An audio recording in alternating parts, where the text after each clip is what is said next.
President Trump launching attacks against the judge who temporarily halted his travel ban, accusing Judge James Robart of opening up the country to potential terrorists, even suggesting Americans should blame the judge and court system if something happens.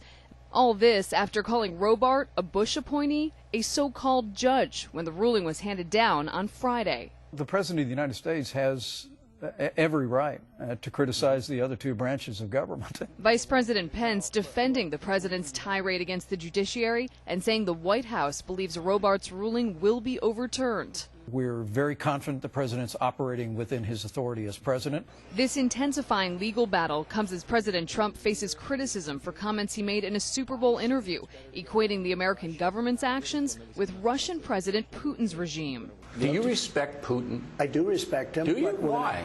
Well, I respect a lot of people, but that doesn't mean I'm going to get along with them. Putin's a killer.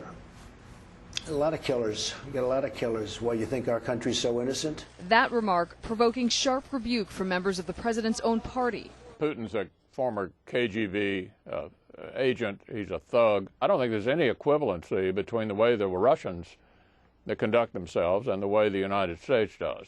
There is no moral equivalency between the United States of America, the greatest freedom-loving nation in the history of the world, and the murderous thugs that are in Putin's defense of his cronyism. President Trump also announcing that Vice President Pence will head a commission to investigate voter irregularities, but providing no proof that millions voted illegally despite repeated claims. We can be babies. But you take a look at the registration. You have illegals, you have dead people, you have this.